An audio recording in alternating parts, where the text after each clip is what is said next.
Hello friends, मैं हूँ Himadri Pashini from department of chemistry.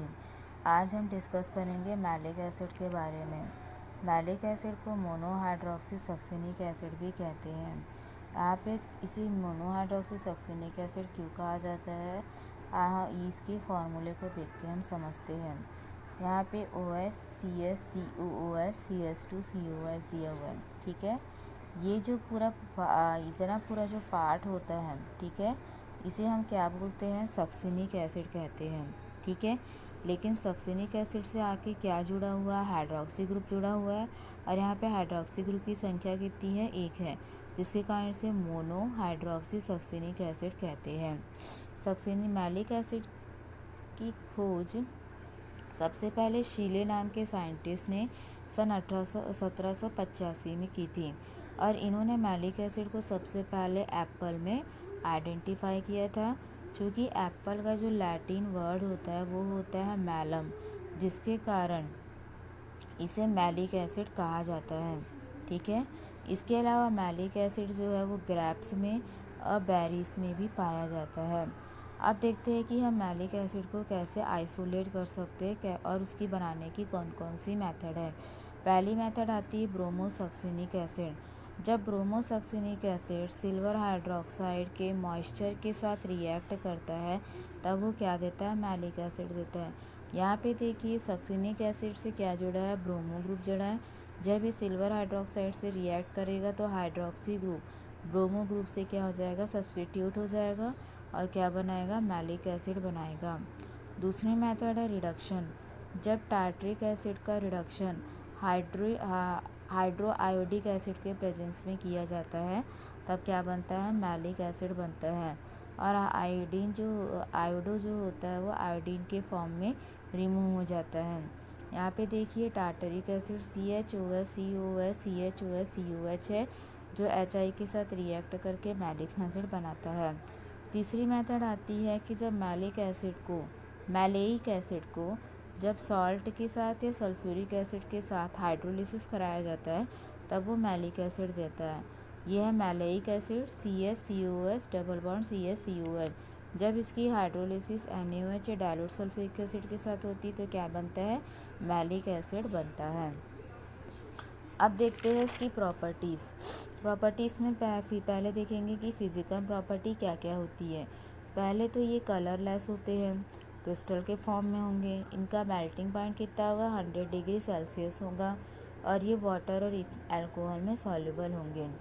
अब इसकी केमिकल प्रॉपर्टी देखिए। पहली केमिकल प्रॉपर्टी है कि जब मैलिक एसिड को गर्म किया जाता है तब ये वाटर का एक मॉलिक्यूल रिलीज़ करता है और फ्यूमेरिक एसिड और मैलेइक एसिड का फॉर्मेशन करता है। ये मैलिक एसिड है, जब गर्म करते हैं तो यहाँ से वाटर का एक मॉलिक्यूल रिलीज़ होता है और क्या बनाता है, मैलेइक एसिड और फ्यूमेरिक एसिड बनाता है। दूसरी प्रॉपर्टी है रिड्यूस्ड बाय हाइड्रोआयोडिक एसिड। जब इसे हाइड्रोआयोडिक एसिड के साथ रिड्यूस्ड किया जाता है तभी क्या देता है, सक्सिनिक एसिड देता है। देन आता है ऑक्सीडेशन। जब मैलिक एसिड का ऑक्सीडेशन किया जाता है तब ये ऑक्सल एसिटिक एसिड का फॉर्मेशन करता है। इसका फार्मूला देखिए, COOS CS2 COOH होता है। तो ये थी इसकी फिजिकल और केमिकल प्रॉपर्टीज़। अब देखते हैं कि मैलिक एसिड कहाँ कहाँ यूज़ किया जाता है। मैलिक एसिड का यूज़ जनरली गले के घाव के लिए मेडिसिन के फॉर्म में एज ए एंटीसेप्टिक और एंटीबायोटिक यूज़ किया जाता है। मैलिक एसिड जनरली आप सभी जानते हैं कि जब हम शरबत बनाते हैं तो उसमें जो हम खट्टी चीज़ों का यूज़ करते हैं, जैसे कि लेमन में क्या पाया जाता है, सिट्रिक एसिड पाया जाता है। तो वो जो सिट्रिक एसिड है वो मैलिक एसिड से क्या हो जाता है, सब्स्टिट्यूट हो जाता है, जिसके कारण उसकी property citric acid found in some fruits like lemon, orange etcetera. In lemon the 7 to 10% of citric acid present, ठीक है। नींबू में जो होता है वो सिट्रिक एसिड का कॉन्सेंट्रेशन सबसे ज़्यादा होता है, 7 to 10%, ठीक है। अब नेक्स्ट आता है मेथड ऑफ प्रिपरेशन कि सिट्रिक एसिड बनाया कैसे जाता है। तो सबसे पहली मेथड आती है फ्रॉम मोलासेस, ठीक है। जो मोलासेस होते हैं उसका हम पहले डाइल्यूट सॉल्यूशन प्रिपेयर करते हैं। फिर इन मोलासेस को एंजाइम्स के प्रेजेंस में फर्मेंटेशन कराते हैं। हम यहाँ पे कौन सा एंजाइम यूज़ कर रहे हैं? एस्परजिलस नाइगर एंजाइम हम यहाँ पे मोलासेस जो होता है वो एस्परजिलस नाइगर एक बैक्टीरिया है जो एंजाइम को सिक्रीट करता है। और वो जो एंजाइम होता है वो मोलासेस का क्या करता है? फर्मेंटेशन करता है। इस फर्मेंटेशन की प्रोसेस को हम 7 से 10 दिन के लिए 26 to 28 डिग्री टेम्परेचर पर छोड़ देते हैं। ठीक है, उसके बाद 7 से 10 दिन के बाद हमें क्या मिलता है? सिट्रिक एसिड मिलता है। तो हम उसमें क्या डालते हैं? कैल्शियम हाइड्रोक्साइड डालते हैं। ठीक है, कैल्शियम हाइड्रोक्साइड हम क्यों डालते हैं? ताकि हम उसको क्या कर सकें? उदासीन कर सकें, न्यूट्रल कर सकें। जब वो न्यूट्रल हो जाता है तब हम उसे फ़िल्टर करते हैं। फ़िल्टर करने के बाद हमें कैल्शियम सिट्रेट जो है वो प्रेसिपिटेट के फॉर्म में मिलता है, जिसे हम स्टोर कर लेते हैं। ठीक है, देन इस कैल्शियम सिट्रेट को हम treated with dilute sulphuric acid, मतलब उसके बाद हम उस पर क्या डालते हैं? डायल्यूट सल्फ्यूरिक एसिड डालते हैं। ठीक है, डायल्यूट सल्फ्यूरिक एसिड डालने के बाद उसको हम फिर अगेन फ़िल्टर करते हैं, जिससे कि कैल्शियम जो होता है वो कैल्शियम सल्फेट के फॉर्म में सेपरेट आउट हो जाता है और सिट्रिक एसिड का सॉल्यूशन प्योर फॉर्म में मिलता है। इससे पहले हमें जो सिट्रिक एसिड का सॉल्यूशन मिला था वो इम्प्योर फॉर्म में था, तो उसकी इम्प्योरिटी को रिमूव करने के लिए हमने उसमें क्या डाला था? कैल्शियम सल्फेट और सल्फ्यूरिक एसिड डाला था। जब ये सिट्रिक एसिड हमें प्योर फॉर्म में मिल जाता है तब हम इसे वेपोराइज करते हैं, मीन्स वाष्पीकरण करते हैं। तो वाष्पीकरण से हमें इसके प्योर फॉर्म में क्रिस्टल्स मिलते हैं। तो ये थी सिट्रिक एसिड बनाने की पहली मेथड। यहाँ पे लिखा हुआ है केमिकल रिएक्शन C12H22O11 सुक्रोज इन मोलासेस। जब इसको एयर के प्रेजेंस में एस्परजिलस नाइगर नाम के बैक्टीरिया के साथ फर्मेंटेशन कराया जाता है और सारी प्रोसेस जो स्टेप बाय स्टेप परफॉर्म की जाती है, तो हमें क्या मिलता है? सिट्रिक एसिड मिलता है। ठीक है, तो ये थी हमारी पहली मेथड। अब दूसरी मेथड आती है फ्रॉम लेमन जूस। अब लेमन जूस से हम सिट्रिक एसिड को प्योर फॉर्म में कैसे आइसोलेट करेंगे? मैंने बताया कि लेमन जूस में क्या पाया जाता है? हायर कॉन्सेंट्रेशन में सिट्रिक एसिड पाया जाता है। तो देखिए, हमने लेमन जूस लिया, उसे हमने पहले बॉयल किया।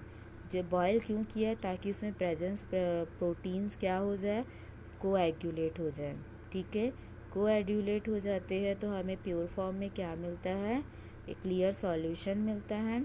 ठीक है, अब follow the step of molasses as well as and treated with calcium carbonate and dilute sulphuric acid. इसके बाद जो सॉल्यूशन हमें मिलता है देन हम उसमें फिर क्या डालेंगे? कैल्शियम कार्बोनेट डालेंगे। कैल्शियम कार्बोनेट डालने के बाद उसे फ़िल्टर करेंगे। फिर उसमें क्या डालेंगे? सल्फ्यूरिक एसिड डालेंगे।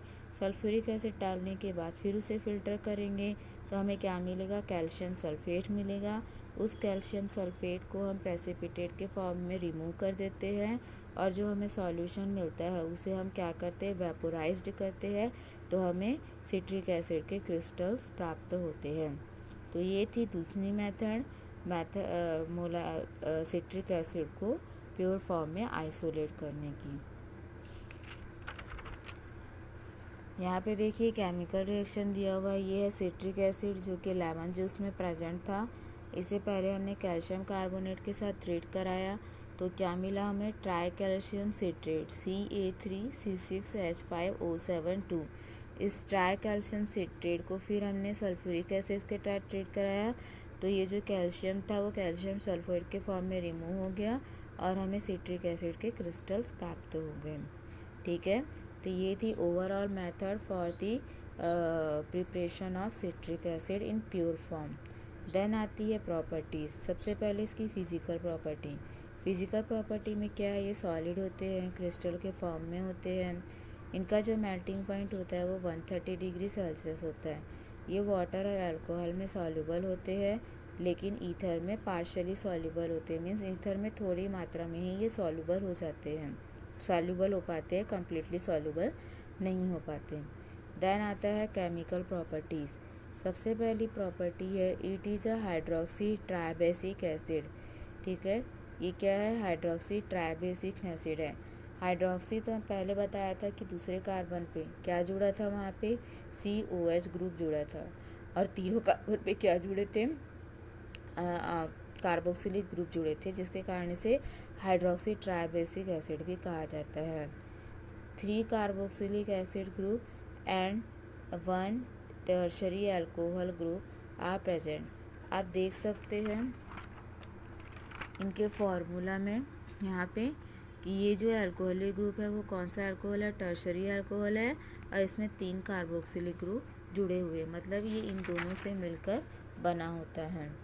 तीसरी चीज़, अब इसकी प्रॉपर्टी तीसरी चीज़ आती है it behave like alpha and beta hydroxy acid.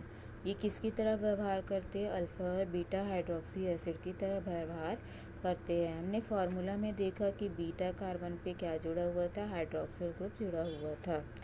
अब देखते हैं इसकी chemical property. It makes salt and ester. ये सॉल्ट और एस्टर्स का कई श्रेणियों में फॉर्मेशन करते हैं, जैसे कि पहले कार्बोक्सिलिक ग्रुप पे क्या जुड़ा है, पोटेशियम, तो मोनो पोटेशियम सिट्रेट। पहले और तीसरे में जुड़ा है तो डाई पोटेशियम सिट्रेट, और तीनों कार्बोक्सिलिक ग्रुप पे जुड़ा है तो हम क्या कहेंगे, ट्राई पोटेशियम सिट्रेट।